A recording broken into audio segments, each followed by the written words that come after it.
Hello and welcome to Marketing Edge on TV, Nigeria's leading initiative in the business of brand management and the management of brand business.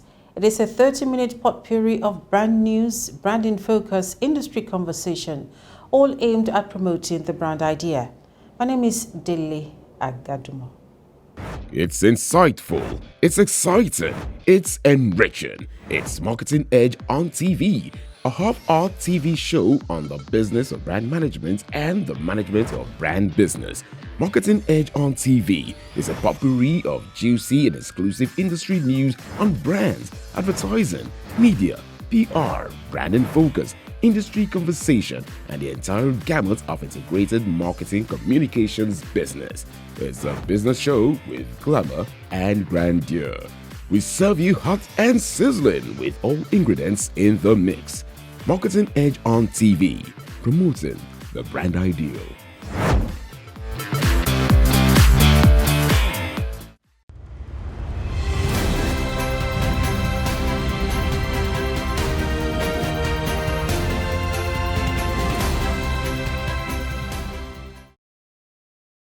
You're welcome to brand news on Marketing Edge on TV. Inside Redefini Group, a member of Troika Holdings, has named Simisola Hughes Obisheson as the new Group Creative Director inside Redefini, in furtherance of its Power of One initiative. Formerly playing the role of Creative Director at Leo Burnett, Lagos, the latest redeployment will see Hughes Obisheson steer the creative operations of the group. In her new position, she joins the group leadership team to drive the Power of One and humankind way of working and winning for clients. With a vast knowledge across an array of sectors and over 14 years' experience on a plethora of global and local brands, she has led teams across both agencies to deliver award-winning work in Nigeria and across international markets for brands such as Pepsi, Heineken, Nivea, Amstel Malta, Cadbury, P&G, Nestle, and others. MTN has selected 200 micro, small, medium enterprises, MSMEs, across Nigeria to benefit from an accelerator program, Yellow 200, in continuation of the REV program. The initiative was launched to address the critical needs of MSMEs as well as to mitigate the effects of COVID-19 pandemic on their businesses. Adopting a four-pronged approach that includes masterclasses, access to market, productivity tool support, and advisory initiatives, the program also seeks to address issues in the areas of reigniting the economy by driving digital inclusion for MSMEs. To further this cause, 200 top-performing MSMEs have been selected from participants in the REV masterclasses to undergo further upskilling. The Yellow 200 was unveiled at the closing ceremony of the REV program, which held virtually on Monday, December 14, 2020. First Bank of Nigeria Limited, the leading financial inclusion service provider in Nigeria, has launched the virtual payment card, a Naira-denominated debit card that digitally replaces the plastic debit card. In a statement, the bank noted that the card is designed to be linked to either a customer's operative account or wallet account. The bank said the First Bank virtual payment card is a suitable alternative to the use of cash and check, with its wide-range features, which includes the ability of card holders to protect his or her card using the block and unblock capabilities. It is safe, convenient, and easy way of making e-commerce payments, amongst other functionalities, and can be created via the bank's digital channels with a 215 Naira cost. Following recent adoption of a new company logo and slogan, Kia, a leading automobile company, has dumped motors from its corporate name as part of a global brand relaunch meant to position the South Korea automaker as a mover in electrical vehicles and new mobility. In changing its name to Kia Core from Kia Motors Corporation, the company is reaching for a new identity that better reflects its push into new fields.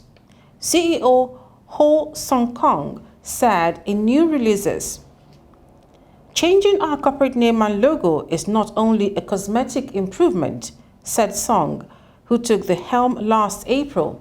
He said it represents us expanding our horizons and establishing new and marketing emerging businesses that meet and exceed the diverse needs of our customers worldwide.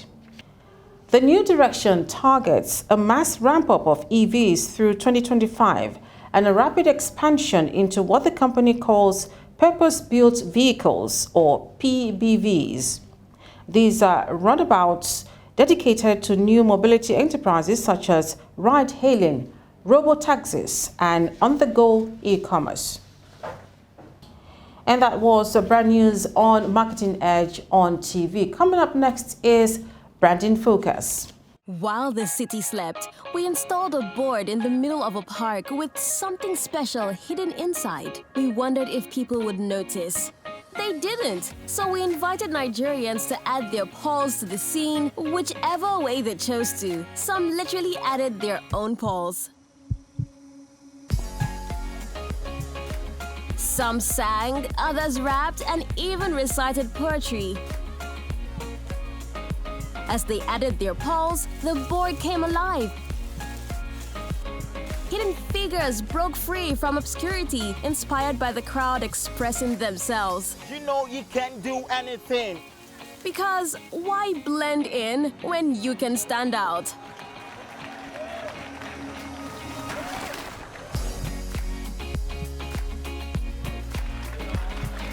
MTN Pulse. Do you? Dial star 406 hash to join.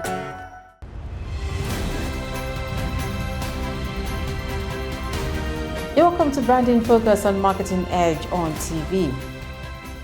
Just like many brands in the market, CocaCola and Pepsi, the two global beverage giants, have taken their hits during the COVID-19 pandemic outbreak due to restaurant closures and other pandemic-related disruptions.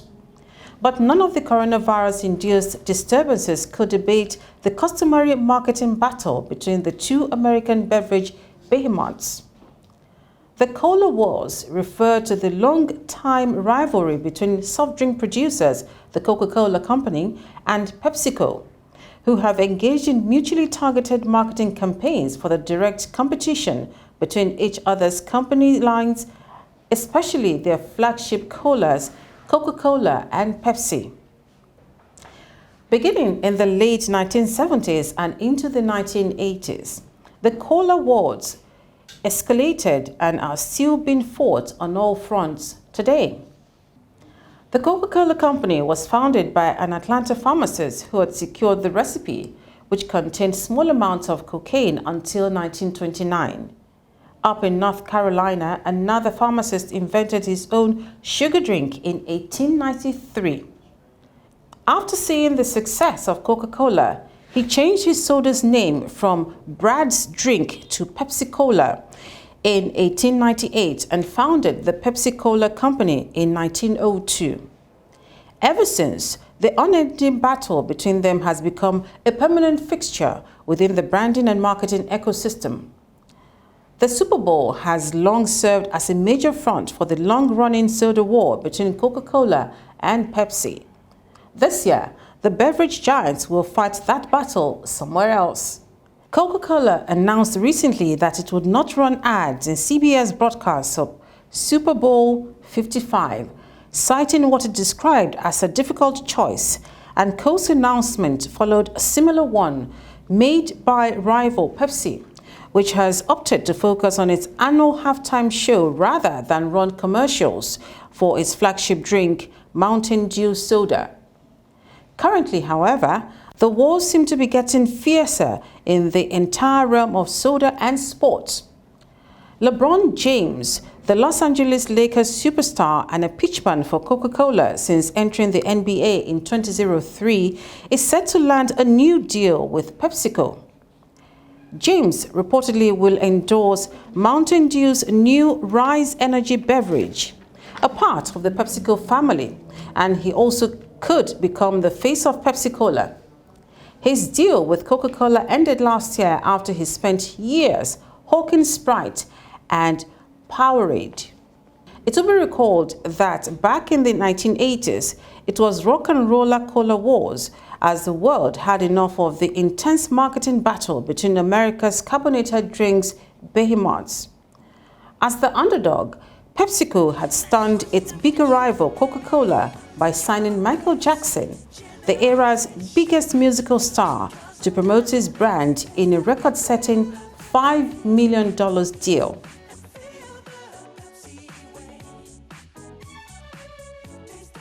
In the area of going green in a fast-changing global climate, PepsiCo is committed to shifting to 100% renewable energy by 2040. Meanwhile, Coca-Cola has set 2030 as its deadline, but it is only committed to reducing greenhouse gas emissions by a quarter, with its base year being 2015. However, PepsiCo plans to source 100% renewable electricity across all company-owned and controlled operations globally, also by 2030. But its franchise and third-party operators will join the green train by 2040. The cola wars had become a cultural phenomenon, and credit for that goes to Donald Kendall, the late PepsiCo's legendary former boss. Whichever way marketing intelligence looks at it today, the cola wars have made Coke and Pepsi the world's best marketers. Despite the fact that Kendall, who sparked the wars, has died, his legacy lives on.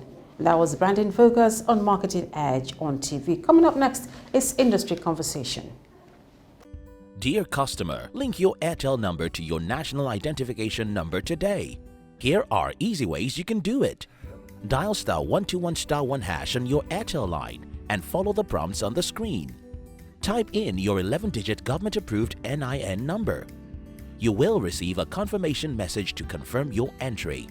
You can also visit www.airtel.com.ng/NIN to link your phone number to your NIN. If you do not know your NIN, simply dial *346# to get it.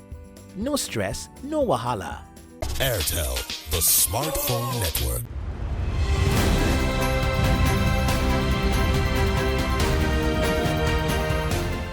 You're welcome to Industry Conversation on Marketing Edge on TV, and this week our guest is Mr. Femi Adelusi. He is the president of the Media Independent Practitioners Association of Nigeria, MIPAN, the umbrella body for all specialist media advertising agencies in Nigeria. He is also the founder and Group Chief Executive Officer of Brand Eye Media Plus, a leading full-service media planning, buying and optimization agency based in Lagos. The agency provides strategic media advices and guidance to its clients, which cuts across virtually all the sectors of the Nigerian economy to help deliver better advertising campaign results for their brands. It combines cutting-edge research tools, global expertise, and its 2020 vision on each brand, with an eye to develop winning creative and digital communication strategies, as well as effective media buying solutions to build insightful and innovative media plans, with a tremendous keenness on building ever-improving marketing models. You're welcome to Industry Conversation on Marketing Edge on TV. Thank you so much. Good to be back. Yes, good to be back, and Happy New Year to you. Same to you. Thank you so much. Yeah. So now, looking back at the year 2020, how would you describe the Nigerian media advertising space? Thank you. To be completely honest with you, 2020 came to us as a shock. I believe to a lot of other players or sectors in the Nigeria and perhaps also in the global market. Obviously, we hadn't experienced a pandemic before. Yes. And also the impact was highly underestimated in terms of how this was going to impact on businesses. We saw the big part of the health implications. Mm-hmm. It put to test the state of health of our country, of our community. Okay. But we didn't immediately know the impact this was going to have on the media business. And I think that's the part that hit us the most as practitioners.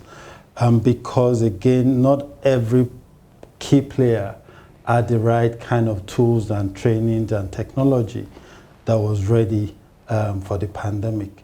We had to accelerate on some areas where we had discussed in the past, in the previous years, around how important technology is going to be in the work that we do. But in the actual making the right level of investment in this area, I think a lot of people, a lot of agencies still had a lot of gaps that were yet to be covered. Okay. And also in the way in which we partner with one another, the way we collaborate, and the way we share tools and resources as a body. I think this made it a very tough year. And also we didn't envisage the impact the pandemic was going to have on some of the clients and the businesses of our clients. So as they got used to this and adjusted, then again, we also came under pressure to have to, again, adjust as well. So I'll give you an example. When you have a multinational business, okay, so typically you're at rest because you know there's guaranteed stream of business and even your revenue. And you have a signed payment term. You're almost good to go to bed to know that you get paid in 30 days or in 60 days. But again, even in the middle of contracts, a lot of agencies had to start to, again, renegotiate. Okay, payment terms were fluctuating, and obviously media billings also were dropping significantly as well. So a lot of changes there and there. Also a lot of media partners, the stations, the content producers that we work with also. Most of the content that they had, because they did not envisage the pandemic also, the relevance came into question, and the ability to execute also came into question as well. So the entire industry had a 6 to 9 months of very tough and challenging period. So it means that with the COVID-19 recession and of course the NSAS protests. Oh yeah. It was just as you said, that it impacted negatively on a lot of businesses. And now, aside from the fact that you had to deal with a whole lot of industry players, what were some of the learning curves, and were there opportunities gained and opportunities lost that we could talk about? Oh yeah, one of the very popular saying in seminars and meetings in the most of 2020 is the fact that you never allow a crisis to go to waste. Okay, so every crisis, you must look at the crisis and say, what is the opportunity in this crisis? And I think the 2020 year opened up a lot of opportunities for businesses who are willing and able to adapt, because again, it depends on the kind of business that you currently run. So I think one of the areas is around how do you embrace technology. As far back as 15, 20 years ago, I had a colleague of mine who worked in London and always worked from home from the first day of his employment, and only had to go to work like once in 14 days or sometimes once in a month. And this was like 14. So in those days when you visit him and he says to you, Femi, this is the fridge, this is the tea, have fun, but I got to work. He goes into his room. And in those days we used to just wonder, can't he just hang out, sit with us? So there are countries and there are markets outside of Nigeria that, the whole world of working from home and remote working isn't entirely new. Okay, but the number of sectors and the scale changed rapidly. So yes, we knew we needed to reduce our cost of operations as a media agency. Because I'll give you an example. In most media agencies in America or in Europe, as an agency, your fees will probably be in the region of 5 or 3%. Okay, but in Africa and perhaps in some part of Asia, because the technology does not exist, and a lot of work still had to be done manually, because the technology wasn't existing as at that time. So you could still go as high as 7% or 7.5% in some instances. But as the world becomes a global village, you're competing not only with the local players, but you're competing with agencies abroad as well. So the client is looking for where efficiency can come. So we've always talked about the need to migrate, to leverage on technology, to work from home, to reduce operational expenses, or, but we didn't really, a lot of agencies didn't really take the steps. So for me, one big learning was not only talk about what you need to do, actually you need to make the right, take the right step, make the right investment. So that's one key area. Okay. Another is around how do we collaborate and work. Okay. And for the very first time, I'm beginning to see agencies who are sharing certain resources, like technology, head of technology, becoming almost like a contract staff. And you're now having a finance function that is also a bit liberated. So you could work in 2 or more agencies at a finance manager role. I see the role of finance people in almost like a consulting role now. So not just as auditors, but even as operational finance directors in, covering 2 or 3 agencies. And therefore, you're able to make savings in terms of your overhead. Okay. Obviously, you sign contracts to ensure confidentiality and all of that. But again, these are areas where we're beginning to see changes as well. And of course, working from home, businesses are now beginning to make decisions around, when you work from home, do you keep the office open for 5 days while some staff work from home and some still sit at the office, meaning that the power you're actually trying to save, you might not really save. So do you then need to shut down your business on 2 days or 1 day in a week so you can actually make these savings like you really want to? So, and agencies are beginning to take steps in this direction. So what would be your personal assessment of the Nigeria media advertising outlook for the year 2021, looking at everything that's happened in 2020? I think in 2020 we had a very good excuse of the pandemic, the fact that we had never seen anything like this before.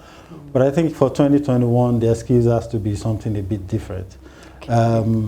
We now have seen what a tough year with lockdowns can look like. So we need to plan from get-go, even from January, when you set your KPIs, when you set your objective, when you set your goals for the year. We need to begin to be pragmatic in the way we set our goals. We cannot hope and wish that will be a completely different year. Okay. Hope and wishes cannot be your strategy, right? You need to have strategies that are executable, that are put into consideration the realities of today's world. The fact that you could have lockdown for periods of time. You need to embrace the fact that you can't engage your consumers like you typically will do. In everything, you have to think about safety and well-being. Social distancing has become everyday, and the work that you do. So as you plan your experiential marketing campaigns, for example, this needs to come into your everyday plan as well. And even the communication development also, we need to put that into the strategies, into the ideas that we're putting to the table for our clients. Thank you very, very much. It's been very interesting conversing with you. Thank you very much. All right, then that has been our package on industry conversation on Marketing Edge on TV. For this week, we have been speaking with Femi Adelusi, the president of the Media Independent Practitioners of Nigeria, MIPAN, and is also the founder and group chief executive officer of Brand Eye Media Plus.